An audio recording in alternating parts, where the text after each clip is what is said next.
So today is about moving to managed services, part of the 8-episode virtual workshop. So this week we'll be focusing on RDS for PostgreSQL, where myself and Kathy will be presenting, and then we have other colleagues presenting on the subsequent weeks. We encourage you to attend all these episodes, and also please share this information with your colleagues and friends.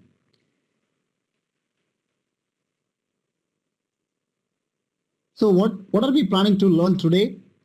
So we want to give you a good understanding of what is this Amazon RDS offering is all about. And specifically in today's episode, we'll focus on how to configure and provision RDS for Postgres. And we will also highlight some of the inbuilt features for high availability, backup, monitoring, and so on. This is a demo come walkthrough type session. So we have a short presentation, and then we will do a lot of demos and walkthrough back and forth. And I will be showing the demo or walkthrough in my AWS account. I encourage you, if you have your own AWS account, you can follow me based on the instructions that I'm sharing. If you don't have an AWS account, it is fine. You can still watch the presentation and watch the demo and learn from this. If you're using your own AWS account, I suggest please use your test or non-prod account or personal accounts. And we have also pasted a link of the workshop instructions. So what are the commands or for some of the RDS specific features that I'll be demonstrating? We have given a sample instruction along with the sample commands that you use in the workshop guide. So please copy this URL. It's a Word document and keep it handy. So we'll be using this during the workshop. If you have any questions, don't hesitate to contact through chat function of the tool.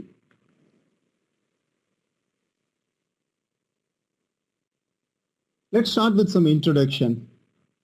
So what is Amazon RDS? RDS stands for Relational Database Service. It's a fully managed service to help you to run, deploy, scale relational databases on cloud. Relational databases are one of the popular databases for several years. In fact, it was the de facto choice for many organizations who are considering database. I mean, we do have a lot of NoSQL databases currently, but if you look at relational databases, you know, it's easy to work with a lot of inbuilt features and so on. But when it talks about managing relational databases for critical production workloads, it comes with a lot of challenges in terms of setting up, managing the databases, setting up high availability, backup, restore, disaster recovery, continuous performance tuning, monitoring, and so on. So this adds a lot of complexity and operational overhead for organizations who are running hundreds of such databases. In fact, we learned a lot from our own experience of managing Amazon.com databases.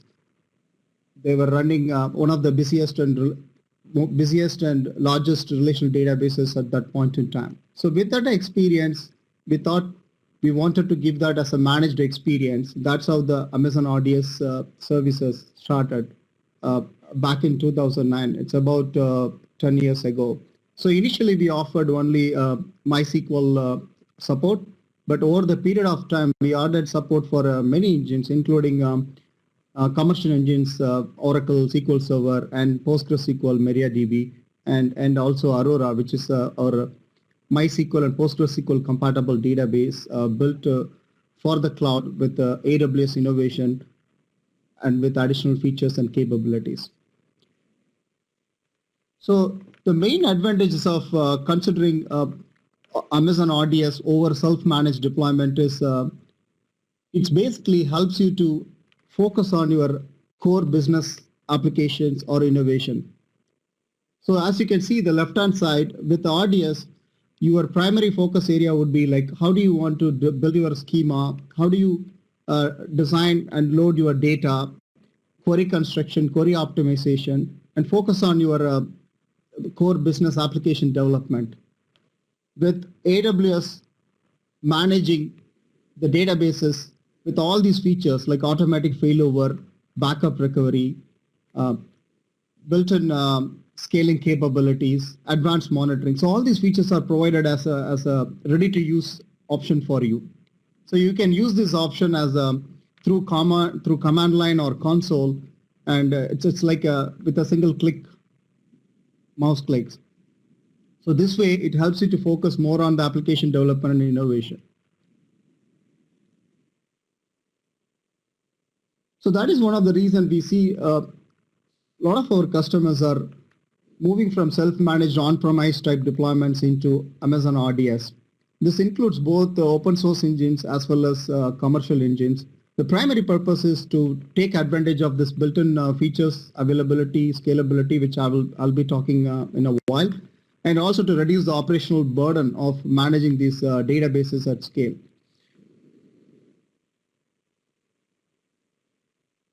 As you could see, we have hundreds and thousands of customers use Amazon RDS, including customers like Netflix, Airbnb, Expedia. So we see all type of use cases, and from different industries and verticals, we see customers using RDS for a variety of use cases. Specifically, as I mentioned, RDS supports MySQL, PostgreSQL, MariaDB, and also commercial engine. So today's focus is more about PostgreSQL. So let's get some interesting facts about PostgreSQL. PostgreSQL is one of the popular open source database. In fact, if you go and see the DB ranking site, I think it's about 4 or 5. So it's getting popular day by day, and it is owned by a foundation, not by any single company. It's active. There is an active community that is contributing to the development of this PostgreSQL database. It's a feature rich, because it has a concept of extension. So a lot of additional features and capabilities that you get it with the Postgres using extensions. And it also supports range of programming languages. And we see customers moving from their commercial databases such as Oracle to Postgres because of the compatibility in terms of features and semantics. So PostgreSQL is popular database, and we see number of customers running critical production workloads on Postgres. To give an idea, a look at Instacart. So Instacart, they're even more popular nowadays because of this COVID-19. They provide this single day delivery type capabilities. They use PostgreSQL for their production workload. And Infor, which is ERP application service provider, they have built SaaS applications on top of RDS PostgreSQL. And if you look at Fixu, which is mobile app marketing service provider, they have reduce their operational burden by moving self-managed databases to RDS PostgreSQL, as you could see the quote from their CTO. So like that, we see a number of customers are leveraging this managed RDS offering, specifically for PostgreSQL in this example that I quoted, to take advantage of the inbuilt scalability, high availability, and monitoring capabilities to reduce the operational overhead. So once you decided to host your databases on AWS, you have, especially for PostgreSQL, you have 3 options. You could run it on EC2 or Elastic Compute Cloud and become a self-managed. But you get elasticity of the underlying compute instance, but still you have to set up PostgreSQL instance, set up high availability, backup, everything. There's a lot of work still need to be done. And under the fully managed options under Amazon RDS, we have RDS for PostgreSQL and Aurora for PostgreSQL compatibility. So today's focus will be Amazon RDS for PostgreSQL. So before we dive deep into RDS features, so just to make sure to level set, I want to give you a brief overview of AWS construct, cloud construct. So we have a concept of region. It's basically a physical location where we have clusters of data centers, and you would choose the region which is closest to your application users or customers or business users. For example, we have a region in US West and US East and many other locations across the globe. So within the region, we have a concept of availability zone. Each availability zone is more like a logical representation of multiple data centers. They are all interconnected using low latency high powered network. And each availability zone has its own power, cooling, and so on for fault isolation. So when you decide to host your applications or database, you need to identify the region which is closest to your your users. So once Amazon RDS, we provide this as a managed service, as I mentioned. So some of the advantages that you can think of, we support different major versions, starting from 9 until the latest version 12. The key advantage of RDS for PostgreSQL is you are able to keep lockstep with the community release. For example, the community PostgreSQL 12 got released sometime around October last year, and then we immediately provided an option to test the latest major version using a concept called preview environment. Again, it's available for RDS. So the preview environment is more like a test bed where you can try the new features without making changes to your production, and then once you are comfortable, once this feature is generally available, you can actually plan your major version upgrades. So RDS also available in a variety of instance types and classes. I will talk about in a while. At high level, if you think of an RDS deployment, RDS is a VPC bound service, so you'll deploy an RDS in a VPC. So VPC is nothing but virtual private cloud, which is dedicated for your environment. And within the VPC, you could have your applications and RDS instances deployed. And how do you control access to your RDS from your applications? That is through what we call as a security group. Think of this as more like a virtual firewall as depicted in this diagram. So you can have your application, talk to the RDS, you can define the source IP and port from where the connection should be allowed. And similarly, you can have also something like a Bastion host or jump host to connect to the RDS instance to do the DBA type activities, performance tuning and monitoring and so on. I mentioned RDS, we support PostgreSQL, we support 3 types of instances, T family and R and M family. So R is for memory optimized. Basically, you get more RAM per vCPU. And M is for general purpose. And T is mostly cost-effective workload. Again, the characteristics of all these instance families well documented in our AWS documentation. But in terms of scale, think of this: the maximum instance type you can go for hosting an RDS is R5 24x large, which is 96 vCPU and 768 GB RAM. It's a 3/4 of terabyte. Again, each instance comes with a different characteristics and pricing, so it depends on your workload. You can choose one versus another. Technically speaking, RDS is a fully managed Postgres instance running on EC2. So that is what the different instance type we talked about. Now comes to the storage. So database has to have some persistent storage. So we provide 2 options using our EBS, Elastic Block Storage. So we have a GP2 and Provision IOPS. So the difference between them is in terms of scalability and consistency of the performance. With the Provision IOPS, you can go to up to 80,000 IOPS compared to GP2, which is 16,000. And the consistency of performance is higher because you are guaranteed the number of IOPS that you are specifying for the Provision IOPS. So that comes with some additional cost. But both can scale up to 64 terabytes. So the maximum size of the storage you can have with RDS is about 64 terabytes. With that, I would like to, so now I kind of quickly talked about what is this RDS PostgreSQL, what are the versions that we support, how do you deploy an RDS in a VPC, and what instance type and storage are supported. So let's go and launch an RDS instance, and I will show you how to launch and connect your application to RDS instance. If you have an AWS account, please log into the AWS account and could you please, I want to go to the demo mode. I'm logging to my AWS console, as you could see.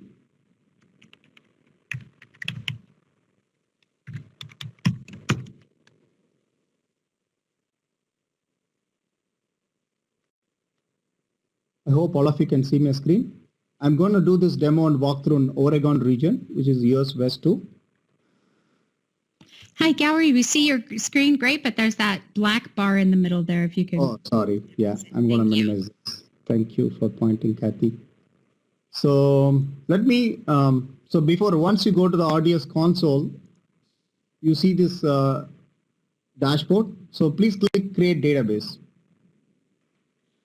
So it provides different options here as I mentioned. So for this episode, we will use PostgreSQL.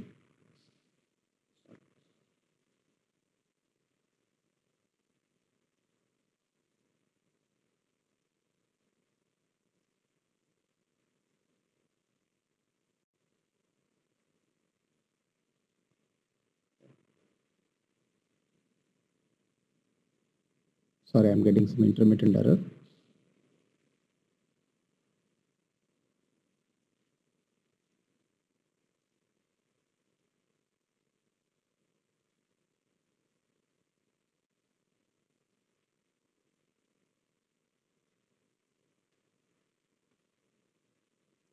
Sorry about that.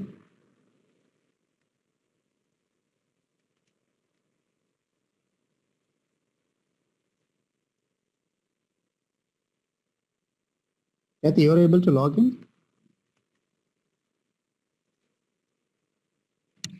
I haven't tried. Let's see you re-logging in, and then if that doesn't work, I'll try to log in. Yeah.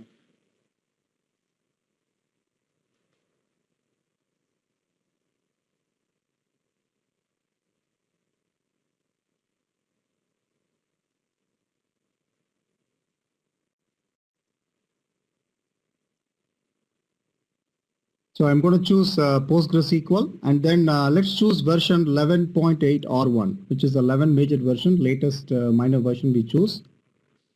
And it has 3 templates for the purpose of demo, because I want to highlight some of the HA features. So we'll choose production. I will talk about what does that mean later. Let's give some name, friendly name. So I'll give PG Lab 1. Okay, so I'm just giving some simple name. This is the database name that you'll be identifying. This is the master user. So by default, because RDS is the managed service, you don't get a shell access to the underlying instance. So what we provide is a user with the super user privileges. So you can create any username. So in this case, I'm using master user. So behind the scenes, we give the privileges, elevated privileges for this user to perform some admin related activities. For example, if you want to kill a session, those kind of things.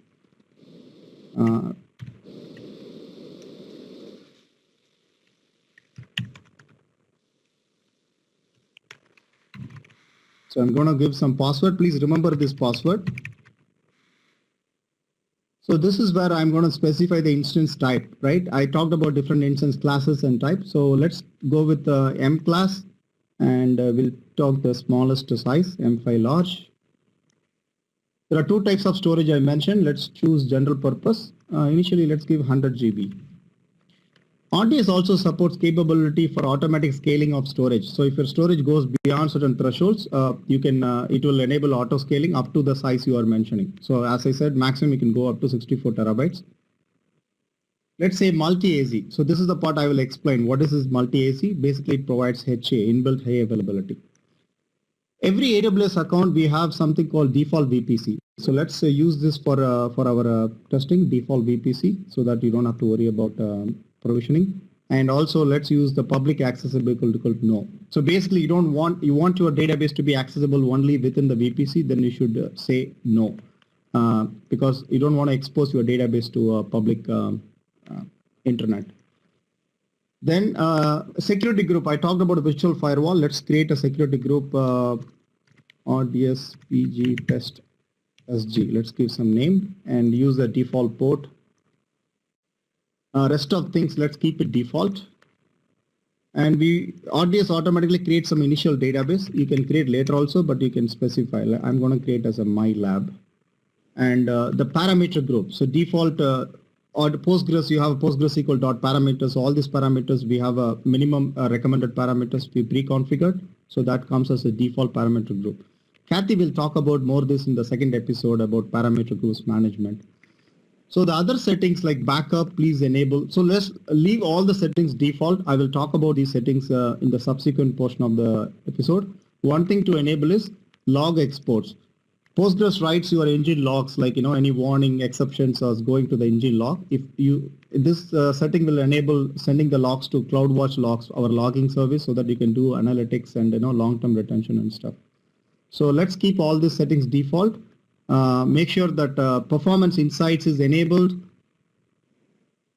enhanced monitoring is enabled, automatic backup is enabled. So everything is default, don't change, and just enable the log exports and say click create database.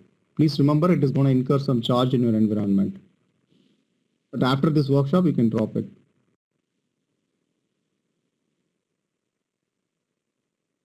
Okay, so my database is getting launched. Meanwhile, we need a client environment to connect to the database. So for that, I will use a service called Cloud9, which is our IDE-based developer environment. So let's launch a Cloud9.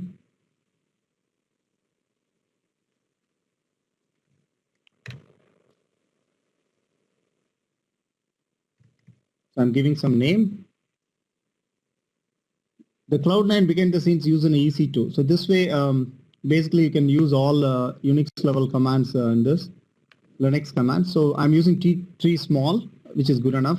Use Amazon Linux. Please make sure you choose Amazon Linux. In the network settings, please use the default VPC again. Don't change anything.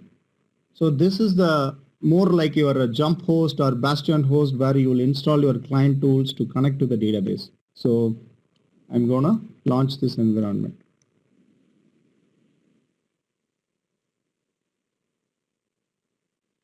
So it will take few minutes.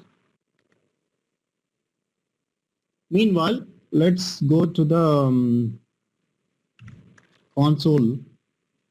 There's one more thing we need to do.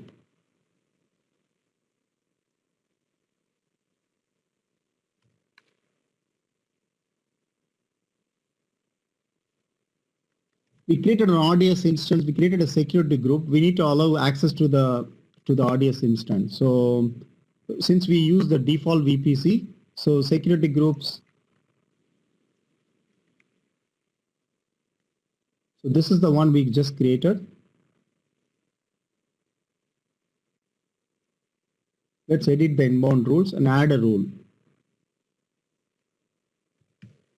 So I'm going to use the default port. So the rule I'm going to specify is this is my IP range of my VPC. This is the same for all of you. So I'm going to give access from my VPC. So any client or applications running in a VPC can connect to this database using this port. So I'll put a note.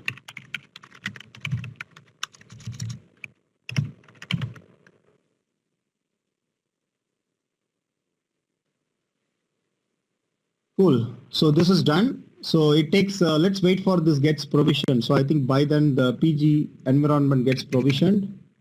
So let's go to the RDS status. What is the status of RDS?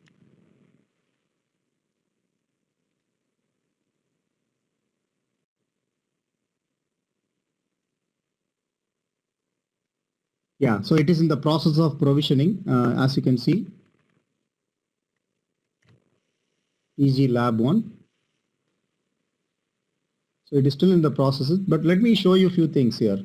How do you connect to the RDS instance? Whenever you launch an RDS instance, it provides a DNS endpoint. So this is how your application should connect to the database. So this is my DNS endpoint. This is my port.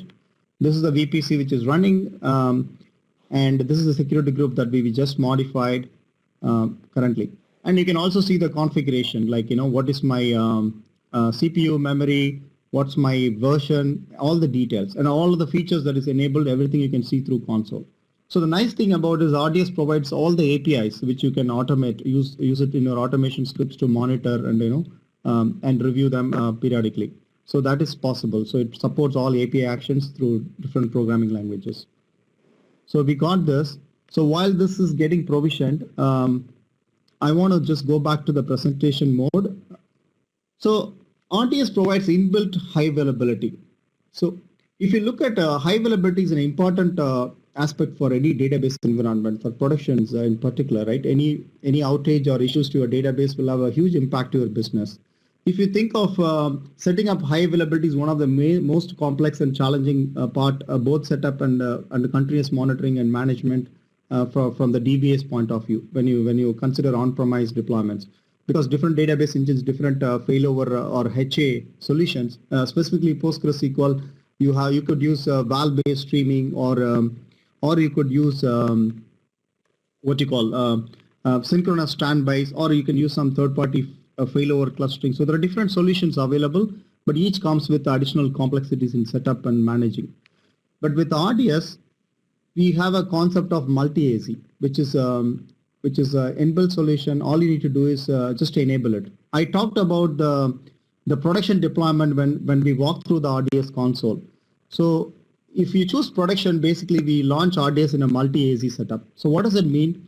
You have a concept of primary and then standby. So we automatically provision a standby instance in a different availability zones and then set up a continuous replication between primary and standby.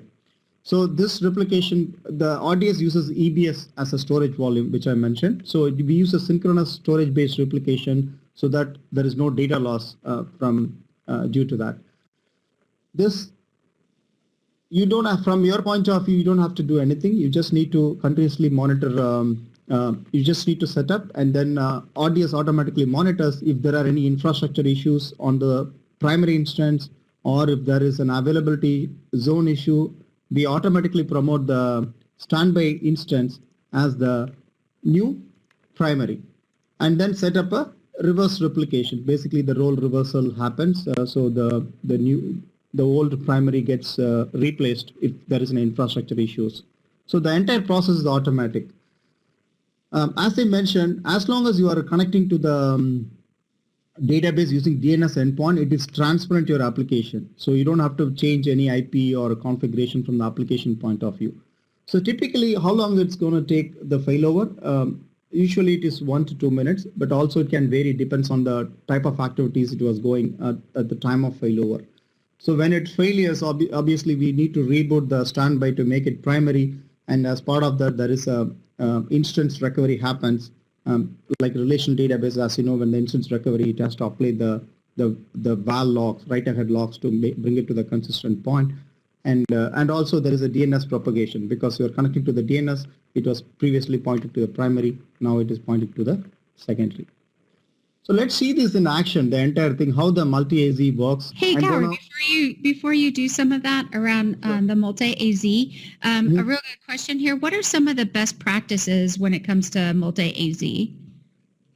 Good question, Kathy. So first thing, you need to make sure that you're using the DNS endpoint from your application configuration.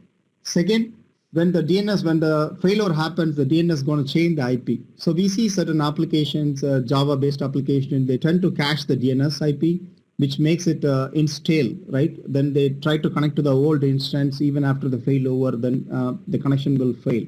So please note, with the multi-AZ, you can only connect to the primary instance. The standby instance is not exposed to you. It is managed under the hood. So you can't connect and run queries or anything. It is only available for high availability purpose. So as a best practice, make sure you use the DNS endpoint and set your DNS caching or TTL values on the Java end as well as in the Linux end, if you're using Linux-based applications, to minimal, as low as 60, less than 60 seconds, to avoid stale connectivity. So, so we have the client environment up and running. Let's see the status of RDS instance. You can see the progress of RDS while it is being launched. As you could see, it says the different status, the DB instance created. There is an events tab which shows, this is enabled. Currently, it is in the process of modifying to multi-AZ. Okay, so it's trying to make it as a multi-AZ instance. So meanwhile, let's open the workshop guide. And since this dev environment need access to the PostgreSQL client, we will install PostgreSQL client using this command. I'm going to copy this command. Please go to the section installing PostgreSQL client tools and AWS Cloud9 environment. So I'm going to use Cloud9. I'm going to copy this command.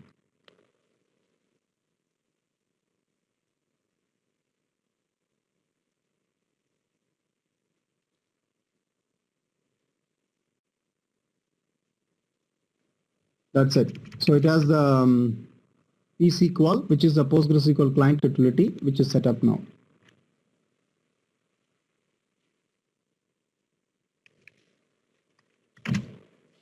Next, what we'll do is we'll connect to the database. Because pSQL is set up, we need to connect to the database. For that, what we'll do is, what I'm going to do is, I'm going to set the environment variable.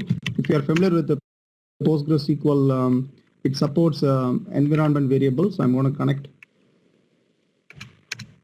set up this one time so that I can reuse it frequently.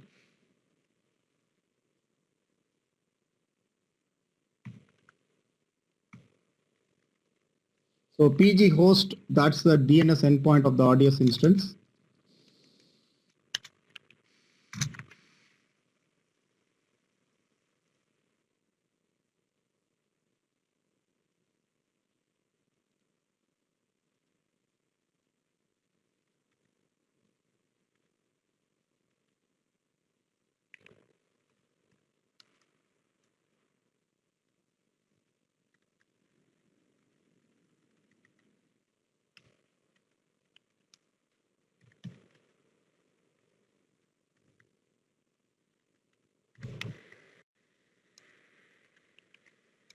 This is the password I gave, so I'm giving that.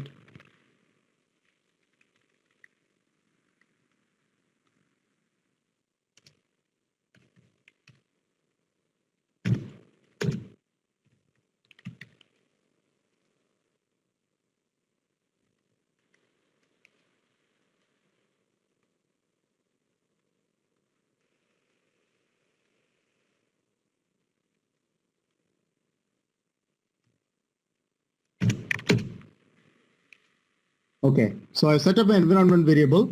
So psql takes these as a command line argument also. Like you can say psql minus u username minus h the host name like that. So since I set up that, I'm just connecting. So boom. So now I connected to the RDS instance. As you could see that I'm using a client 9.6. That is okay. So the major version is 11. So now I can run some RDS supports a range of multiple extensions. So you can see what are all the extensions supported by audience. You can run this command. So it tells these are all the extensions currently supported in a PostgreSQL instance. So what extensions you have in your database, you can type this, and you can even create a new extension. So I'm going to create an extension PG statements because it's used for performance monitoring. And you can also see the different parameters configured. By default, these parameters are configured based on the instance class and major version and so on. Kathy will talk about these parameter groups in the second episode. Now you can see the maximum connection I can do is 823. That's what configured based on this instance type. Okay, so I have a working PostgreSQL setup. So let's go and check if RDS is ready.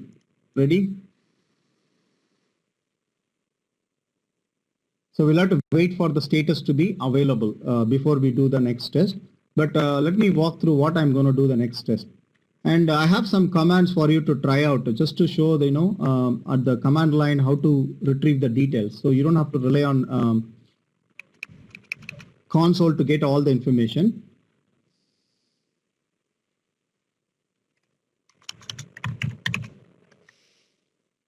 See, this is the describe RDS instances API. I'm calling this API to get details. So this is the database that we're going to work, PG Lab 1, which is in the process of configuring the last step of provisioning. So you can see that it is true. This is a version. This is the endpoint name. So this way you can get all the information about the RDS instance. Now let's do what is the test, the HA test that I mentioned we will do. So before that, we will provision these some sample tables so that we can use it for our test. I'm going to connect.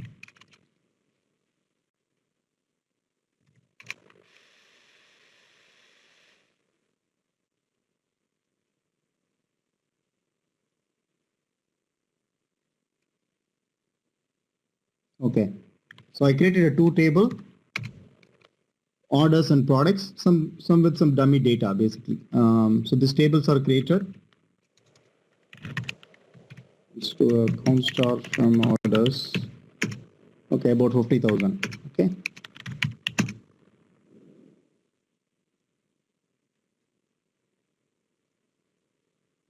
Now let's look at the console.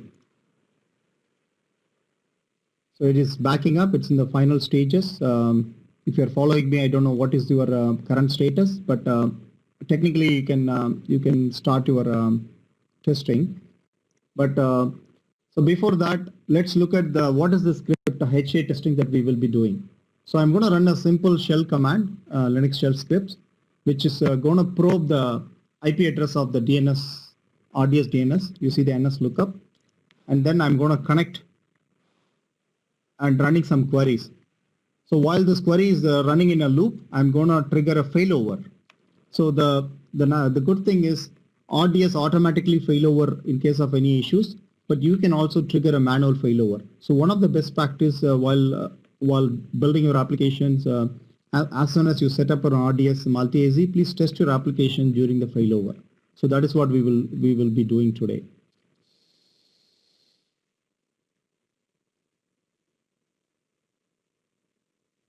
So typically it takes about 7-8 minutes for provisioning. So let's wait for the status becomes available.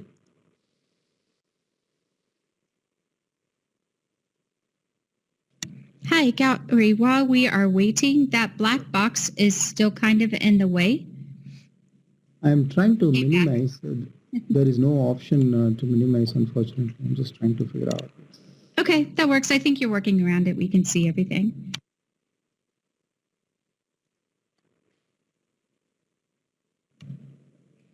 While you're waiting, we do have another great question that somebody asked. They were asking about, are databases in RDS quicker than in classic dedicated server? And I think they mean here the question is, if I was, say, on EC2 or I was on premise, are RDS databases slower or quicker than its on-premise version? Okay, I'm trying to understand the question. So the question is RDS is faster or faster than the on-premise deployments? That's how I understand the question. The question directly says, is databases in Amazon RDS quicker than in classic dedicated server? So I'm taking that to mean are RDS instances faster or slower than on-premise? Got it. Yeah. So it is, I mean, it depends on your like workload, right? We can't generalize that. But from your deployment point of view, we do provide a lot of options. Like we provide options in terms of different instance types, instance classes, so you can scale up and down. Plus, we do different types of storages, and we do have a comprehensive set of tools for you to monitor and to fine-tune the performance as well. So my suggestion would be best way is take a sample data from your on-premise and load it into RDS and test it yourself. So that's the advantage of the cloud. So you can just try and do a small proof of concept and measure the performance yourself.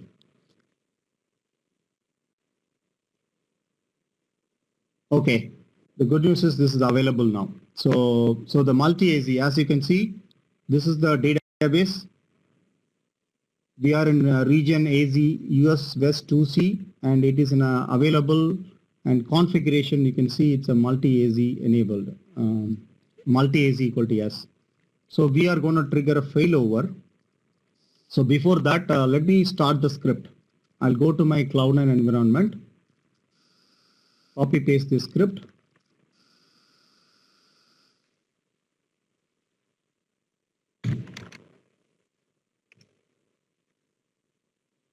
So it is running continuously. I'm going to tail this log.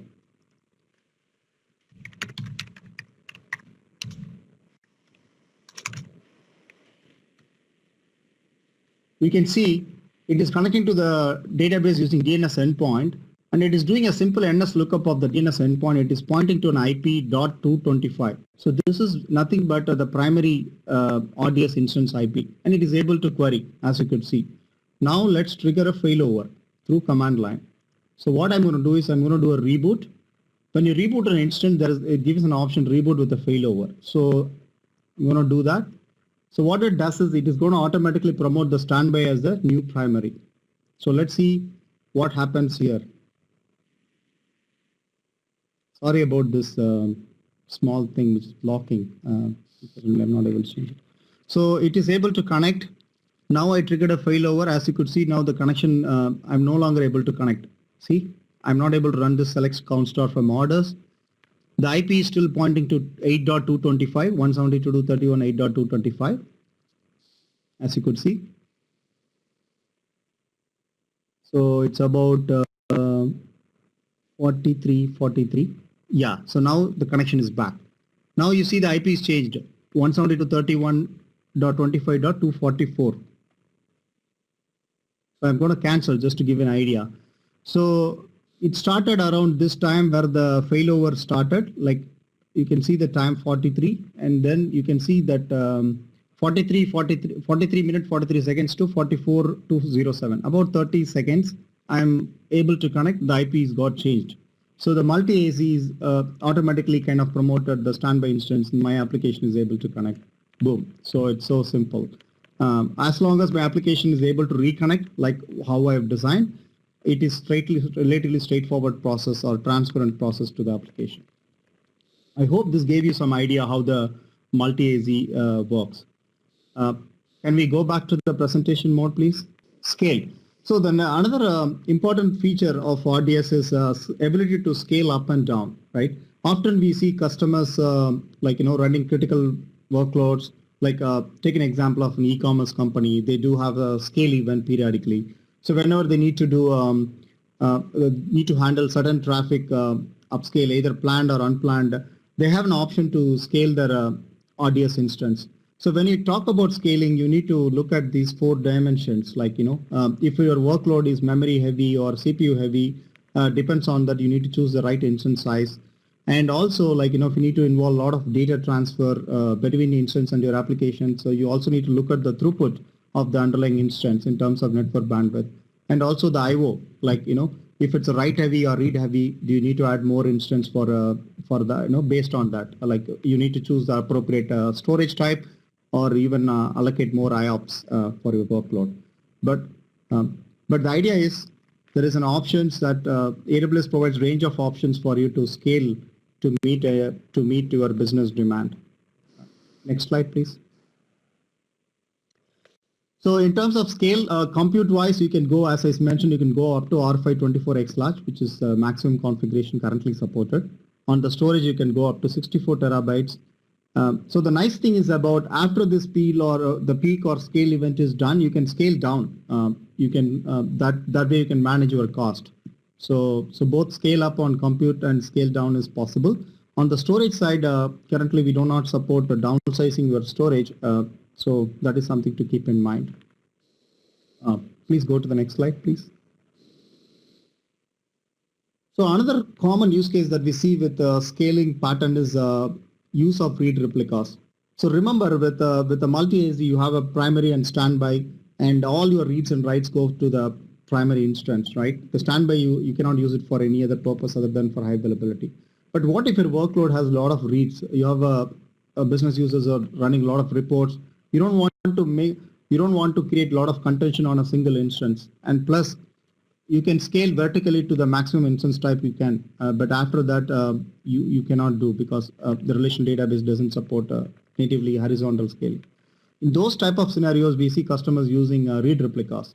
So we support asynchronous streaming based replicas. So from the primary, we send logs, the write ahead logs to the replica, continuously applies those changes in near real time. So this way you can offload your read traffic to the read replicas. You can have up to 5 read replicas in a region, or you can have a read replicas in a different region. For example, you have a master running in US West, you can have a read replica running in US East region for supporting disaster recovery type capabilities. With that, I want to just quickly show a few things about read replica and scaling capability. Can you guys see my screen? I can see your screen, and I do have a quick question for you.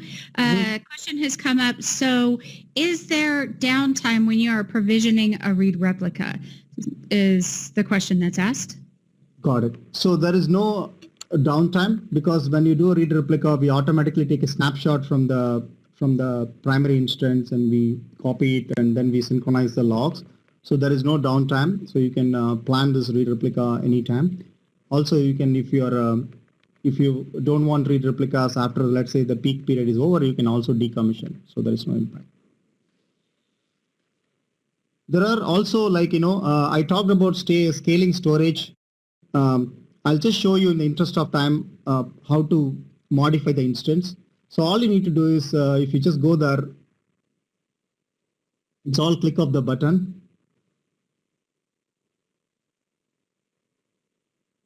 So currently it's 100 GB. You can just say make it 200 GB, then it will apply the changes. You can decide to apply these changes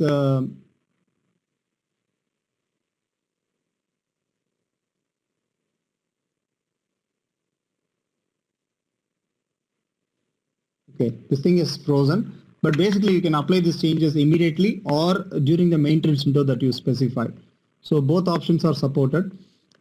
So certain changes are non-disruptive, but some changes are disruptive. For example, if you change the instance class, if I go to M5 large to M5 X large, it requires replacing the current instance and provision new instance. That may be disruptive. And again, in some cases, we use a multi-AZ environment for as part of the change management as well. So it's in our documentation, we clearly mentioned what changes can create a disruption and what changes can impact the performance during the time of the change, etc. Please review those whenever you are planning any change. So to answer to your question, Kathy, so read replicas, there is no impact. Now let me show you how the read replica looks like. So I have provisioned some read replica ahead of time just to give an idea because it's going to take some time. For example, you see I have another instance PG demo. For that, I have a replica, PG demo replica, which is a replica of the primary instance. The role itself says whether it is a master or replica. How do you monitor whether the replication is happening? What is the lag? So you can, there is a CloudWatch metric that we emit. So you can search for replica lag. So which tells you like, what is the current replica lag in milliseconds. So you can do a real-time monitoring of replication between this. So this is a much simplified. Imagine yourself, you have to set up a valve-based streaming replication and some more setup monitoring and everything. So RDS simplifies the entire thing with a click of the mouse as well as through API commands. So with that, so that covers the scaling portion of it. Let's go into the next topic in our presentation. So another important topic, when you talk about database, backups plays an important role, right? Backups helps you to protect against accidental deletes or logical corruption type of issues. RDS provides automatic backup capability. You can define the retention period like from 1 to 35 days. And you can also take manual snapshots on a need basis. Suppose you want to take a one-time snapshot, give it to a dev test purpose, you can do that. The way the snapshots works is like, we under the hood, the backups are stored in S3, which is our highly durable object storage. And when you take a backup first time, the full copy of the database is taken. After that, only the incremental changes are going to the backup as part of this snapshot mechanism. So that way the backup cost is based on your incremental changes after the initial snapshot.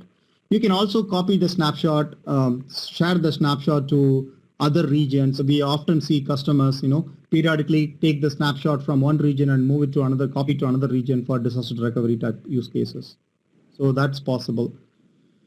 So you can also restore the snapshot. So one thing to remember is when you restore a snapshot, it is always out of place, meaning you will create a new RDS instance. That is where the data gets restored. So you can't do an in-place restore. So, and when you restore, some of the settings are defaulted, go to the default settings. So you need to make sure that, for example, the security groups, parameter groups are all appropriately modified after you restore the instance. RDS also provides point-in-time restore capabilities. So once you enable the automatic backup, so what we do is we send the database snapshots. We take the daily database snapshots in the backup window that you are specifying. In addition, there is a continuous log backup that happens every 5 minutes. So with this capability, you are able to go point in time inside your backup window. So for example, I can restore a backup of as of yesterday, like 1 p.m. So that is possible as long as you have automatic backups enabled and snapshots stored. So that covers the backup portion of the topic. Now let's move on to the security. Security is it's critical for any database system, right? Because your core business data is there. So AWS operates in a shared responsibility model for when it comes to security. So RDS being managed service, so you don't have a shell access to the database. AWS takes care of security of the databases below data center infrastructure layer, hypervisor layer, etc. As a customer of RDS, you have a full control. How do you load and manage the data on the RDS itself? So AWS provides a number of tools and mechanisms and best practices for you to set up security on the RDS. For example, you can use the native database PostgreSQL specific tools like users, groups, and grants. Those kind of things you can set up just like any other Postgres database. Additionally, who can do certain RDS operations? You don't want some developers come and delete an RDS instance or modifying some parameter groups. So for that, you could use the IAM, Identity Access Management Based Privilege model. And then there is a network security. You could have certain applications from your VPC only connect to your database. I showed you the security group configuration, so you can use the network security to control who can connect to your RDS instance. So there are different layers of security you can implement, and AWS provides the tools and best practices to do that. Further diving deeper on the security group, it is common to see that in PostgreSQL environment you have something like DB links, Postgres FTW type extensions configured for a remote queries and joins and stuff. So as a best practice, make sure you only allow connections to those instances through the security group. You don't want to give access to all the instances. So control access at the security group level, both at the inbound as well as outbound traffic. Next important topic from when you talk about security is the data security itself, right? So we provide two options, encryption at rest and encryption in transit. Encryption at rest, all RDS instances when you provision, it comes with the default encryption using our key management service service default key. So when you have an AWS account in a region, we have for RDS service, there is a default key which is provisioned, which is what used for encrypting your data at rest, basically at the storage level. So please remember that. But we recommend you can have your own KMS key management key, and you can use the encryption as well.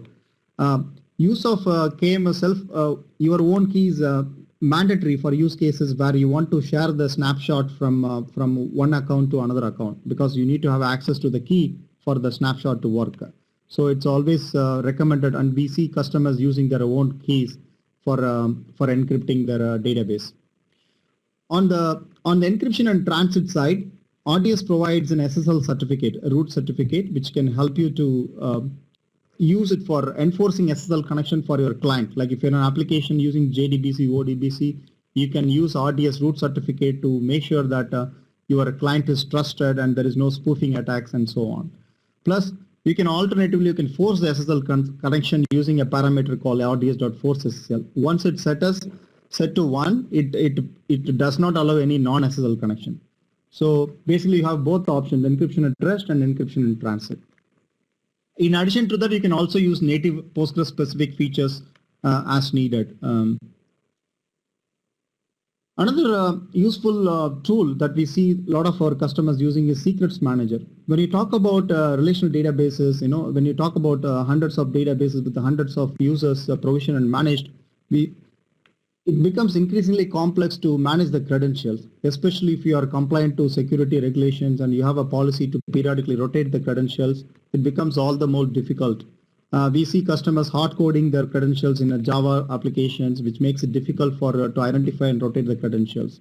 That is where Secrets Manager comes into picture. So it's another AWS service which has out-of-the-box integration. The way it works is you provision a user, then you basically create credentials on the database and then store the credentials in the Secrets Manager. So before you make a connection, you just retrieve the credentials. So let me show you how these things works in real time. Sure. And before we get started, also, Gowri, I have a question here. What other authentication mechanisms are available?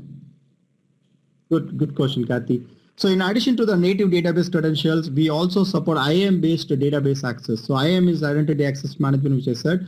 So if you have like a DBAs and developers, they have their IAM users to log into their AWS account.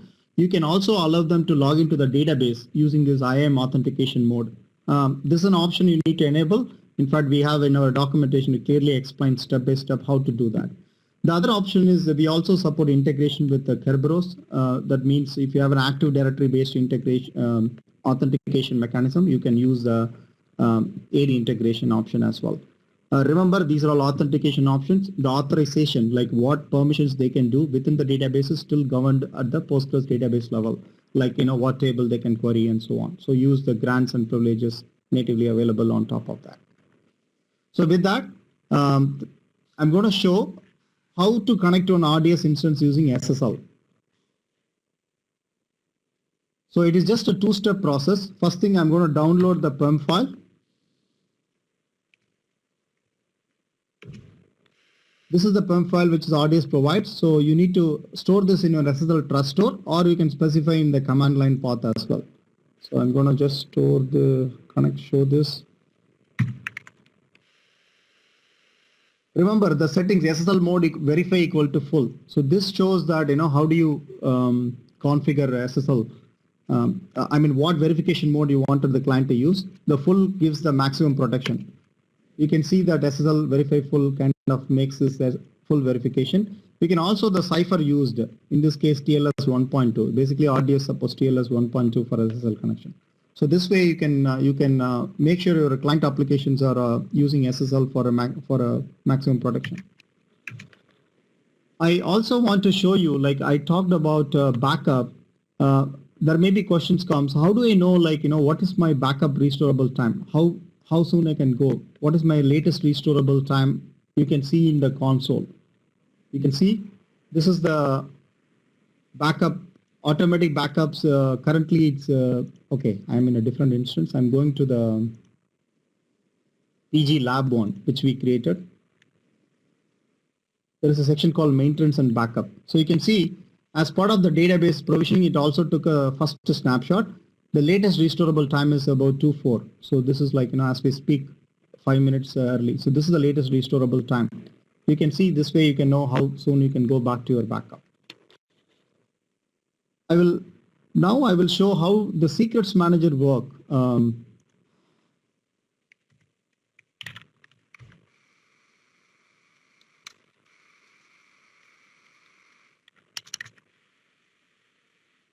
In the interest of time, I'll just show you the existing setup.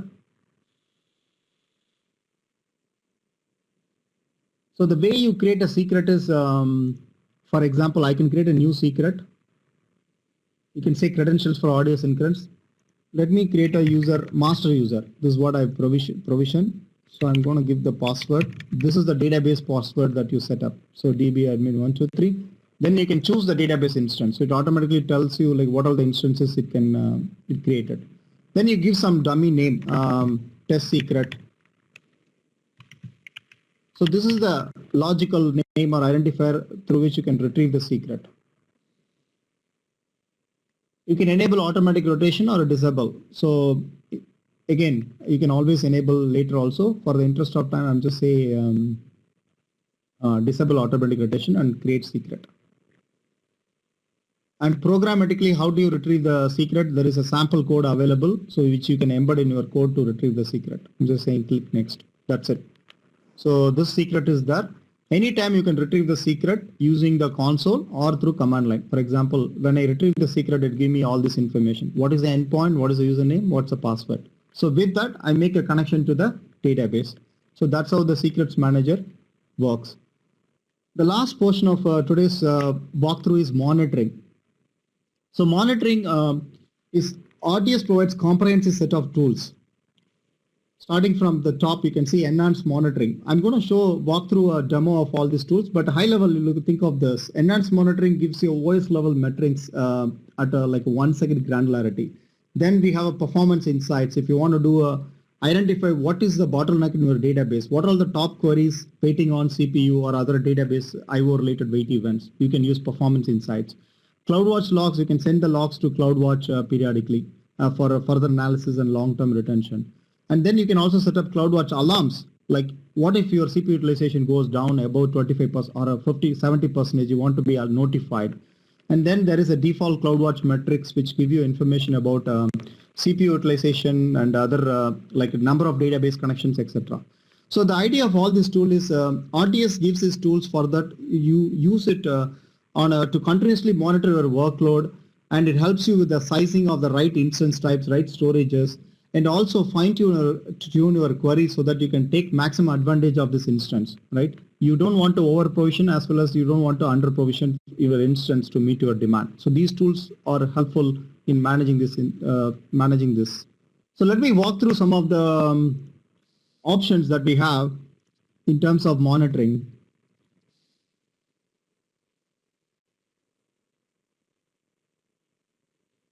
First thing, you have the logs and events. You can see that, it writes the logs continuously to the error PostgreSQL log. So you can see what's happening or engine log. So you can just watch it, as you can see what's happening, when does the checkpoint happen, or you can download it, etc. So through console, again, everything is supported through console and the command line. So logs and event is one place where we see that, developers and DBAs need to have a continuous monitoring. And then we have CloudWatch monitoring. You have a CPU utilization, DB connections, how much storage left, all this information is stored. I also talked about enhanced monitoring. Enhanced monitoring gives you a top processes list. You can see what are all the top Postgres processes running in terms of CPU, and also you see the RDS process. This is our management process, automation process, which checks the health of the instances. You can see the processes using enhanced monitoring metrics. And then there is a performance insights that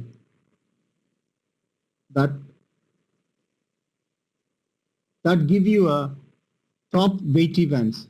You can see currently this does not have any query. We created some tables, so that is what it shows. But you can see what are all the top events, top weight events happening on your system. So let's do a small test and see how these monitoring tools are useful. So I'm going to use my instructions here. I use the PG bench to initialize.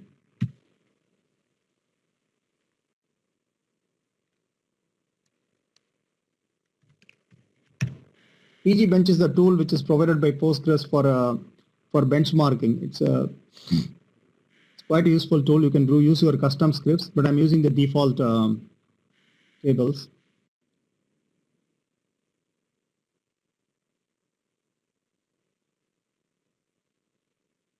While those are running, there is a question. So talking about how you can do log retention, how long are logs retained? So if I want to alert on them in CloudWatch, how long are those logs retained? Yeah, the default is 3 days, and you can store up to 7 days in terms of retention. And that's one of the reasons we recommend you to export the logs to CloudWatch logs. Basically, if you go to CloudWatch, I remember I kind of explained export log to the CloudWatch. So the purpose of this is you can go to the CloudWatch. There is a log group created for each RDS instance.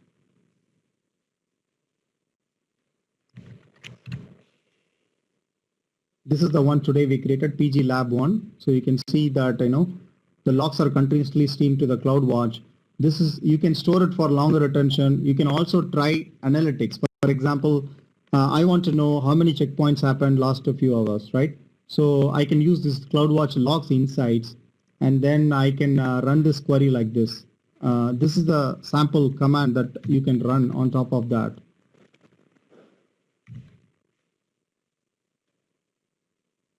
So it just give me a nice histogram of how many checkpoints happened last 1 hour. So this way, doing log analytics very useful by shipping the logs to the CloudWatch Logs Go. So now the PG bench is done. So next I'm going to generate some sample load with about 15 connections.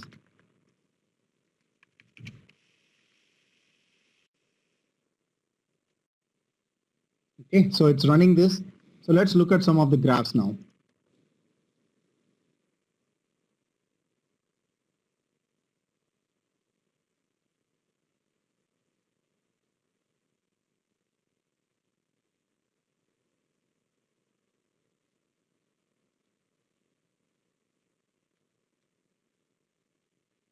So it takes a minute to update CloudWatch.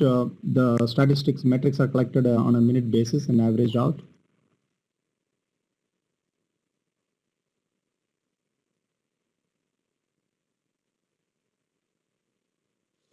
So we'll wait for some time to load this. So you can see the PG bench is running.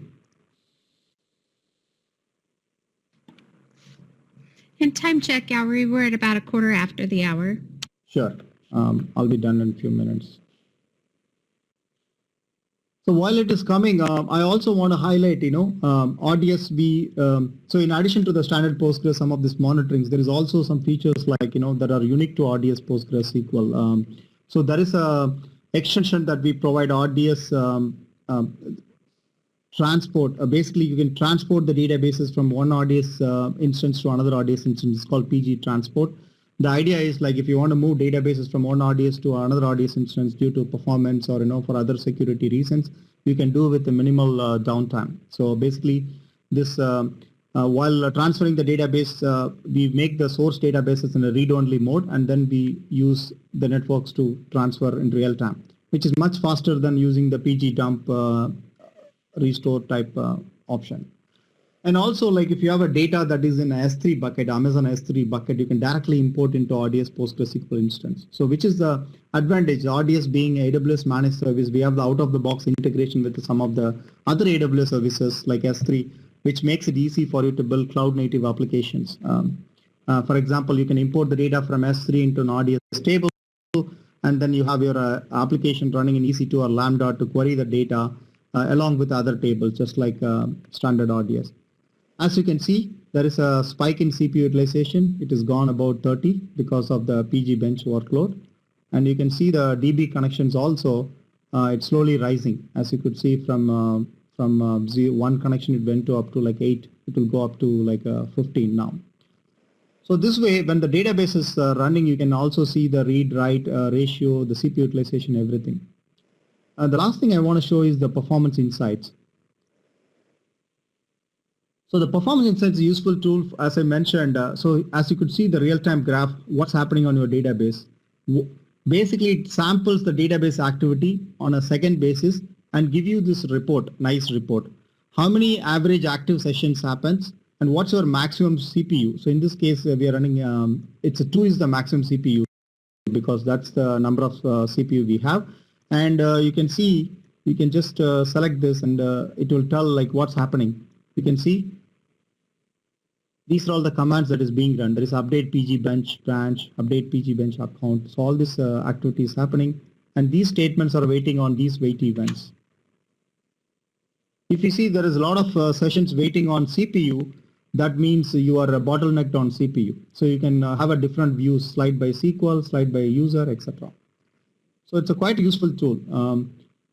So once you know which queries are waiting on resources or IO events, the next thing you want to do is running an explain plan and making sure the query is efficient and using indexes and so on. Another useful feature of this performance insights is the counter metrics. So you can see the counts, number of transaction commits are happening. So you can do a side-by-side analysis.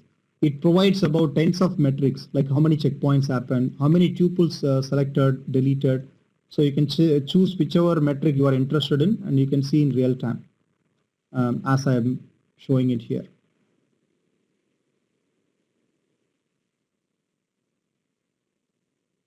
So while the benchmark is running, you see the graphs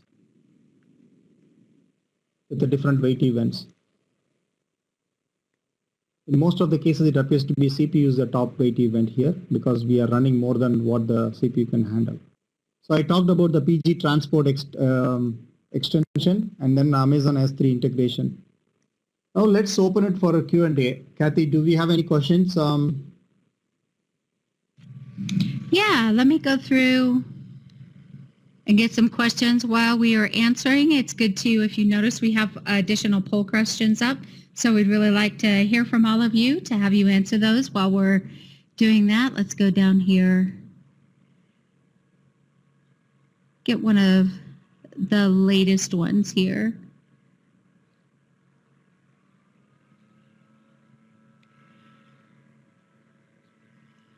So one question that we have here is, can we transport across other accounts? Yeah, provided you have the, is this the PG transport question? So it came in last when you were starting to talk about the transportable. So yes, I believe so. It doesn't say directly, but yes, I believe so. Kieran, if you want to qualify that, feel free to type in another question, but we're going to assume that you're talking about the Postgres transportable that Gowrie was just talking about. Got it. So I'm not 100% sure on that. Probably will need to follow up. Okay, let's see here. So another question regarding monitoring, can we change the detail? Can we change to the detail monitoring? So I believe this is talking about as far as the defaults, how we saw that you had changed from 1 minute to 5 minutes. Like, can you change what detail you go down to? Yes. So the duration, the window through how long you want to monitor, you can change it. You could, in fact, you can create a dashboard. You can define, based on your interest, you can specify whether you want to see it 1 minute or 5 minutes. So that is possible. And the thing to note is, and like different monitorings provides different granularity. I talked about enhanced monitoring. So enhanced monitoring, even you can go to 1 second granularity, whereas the CloudWatch metrics give you a granularity at the 1 minute level. Minimum is at 1 minute level. Yeah.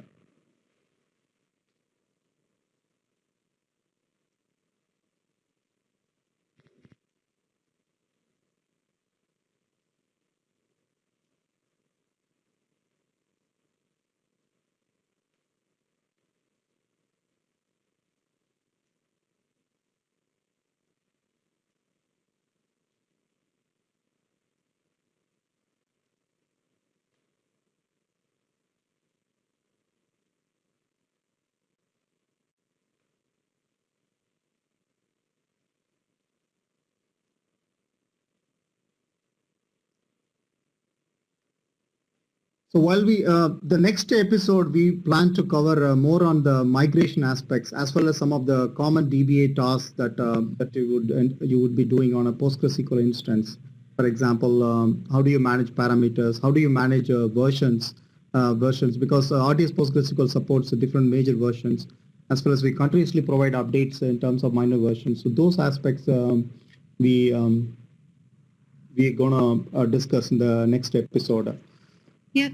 So I have one more here that I found. When it comes to multi-AZ, the question was, is it a disk copy or is it executing SQL statements? Yeah, it is a storage block level replication.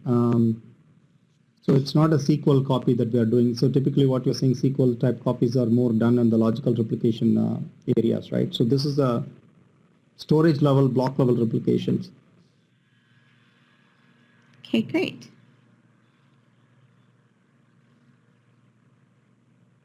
Let's see if we can get one more here before we talk about. So one of the questions is, can we create a database link in RDS? And do the existing security policies allow that? Yeah, when you talk about DB, I presume that you are talking about DB link and Postgres FTW extension, Yes. which is supported in RDS. Yes, you can do that. And the destination instance should be the source and destination should be able to talk to each other. So you need to make sure that the security groups are configured appropriately to allow that connection to happen. Okay, great. One more question I found here that I think is a good one. So when we're talking about backups, is that snapshot for the backup being taken from the primary or the standby instance? A good question. So if you have a multi-AZ, we take this snapshot from the standby instance so that to reduce the possible impact when the backup happens. So it happens from the standby instance. Okay, great. I have another one that's pretty new that kind of piggybacks on top of that, which is when we restore from a snapshot, do we need to reconfigure the application? Yeah, so when you restore a RDS instance, it comes with a different instance identifier. So the endpoint will change. So that means your application need to either use the new endpoint, or what you need to do is you have an option to change the endpoint. Basically, you make the old endpoint to something else and use the same endpoint to the newly restored instance. So there are a couple of ways to do it. Yeah.